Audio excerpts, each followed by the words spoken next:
Kenny Chesney is on top of the world right now, out on tour with Tim McGraw. His second single from the new Welcome to the Fishbowl album hit #1 in only 11 weeks, earning Kenny his 24th chart-topping hit. Lynn headed out to a party to celebrate that song's success out at the Country Music Association down on the row.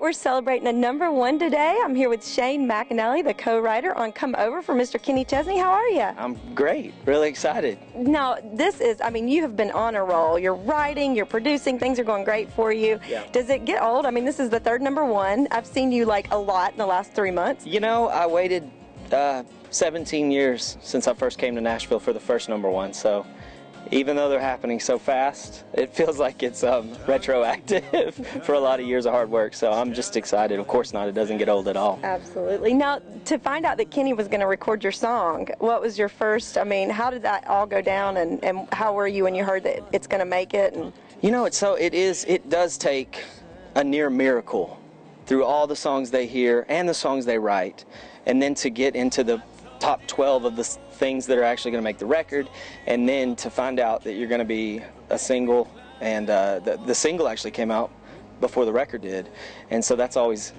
exciting because there's so much attention around that single, and you want that slot. So I mean, honestly, it's mind-blowing when you think about the statistics and how many songs are in the running, how many great songs. Every songwriter in town is trying to figure out the Kenny Chesney code, and you know, I mean, so he has such great ears. It's so flattering to have him cut one of your songs, I would think, because Kenny, I mean, he's just known for picking great songs. And after hearing the whole record, even more flattering, because I do think song for song, this is one of the best records, if not the best record he's ever made. So to know that they thought Come Over was strong enough to be a single among all of these fantastic songs by the best songwriters in town, in the world, it's just an honor.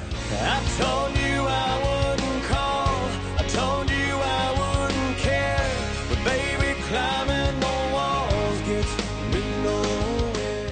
I've caught up with Mr. Sam Hunt, co-writer on Come On Over. Congratulations. Thank you very much. Now, is this your first #1? Yes, it is. It is. It's my first really major cut. I'd had a couple songs here and there get recorded by some younger artists, but it was my first big cut, and I couldn't have asked for a better artist to record the song. I grew up listening to Kenny Chesney, you know, and he's taken it to a whole nother level. So yeah, it's been exciting.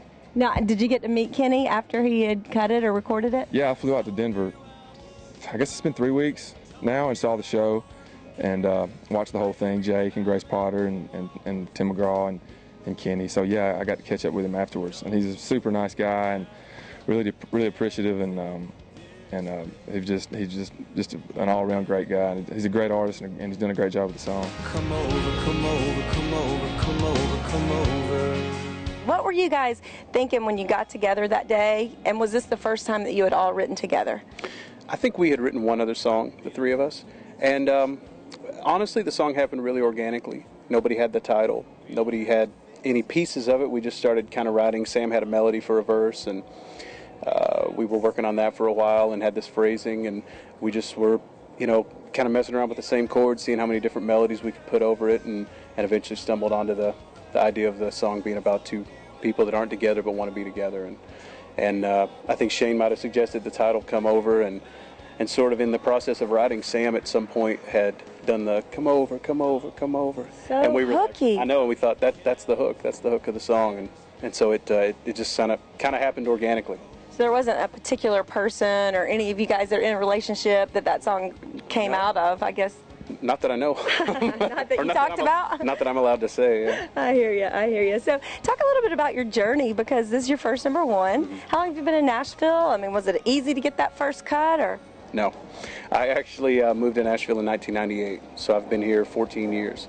And I've had a few different publishing deals, and I've just never given up believing in the music. And you know, you just get to a certain point where you write for yourself, and you write things that you're going to enjoy and things that you like, and eventually I think if you do that with the right intentions, songs will land where they're supposed to. You never want to get too excited, because a lot of times, you know, people talk, so if you write songs a lot of people, you know, will say, you think a lot of times, well, this is going to happen, you're going to get a cut it's on hold, so they're going to cut it. Yeah. So you just kind of have to say, you know, when it happens, it happens, and when you hear it on the radio, you know, you can't really deny that it's on the radio. So that's kind of how I went about it, and to see when it got recorded, that was just a huge thing, you know, and we knew it was going to be on the record, and then we found out it was going to be a single. That was just kind of the pinnacle of the whole thing. So at that point, just kind of watch it go and see where it goes.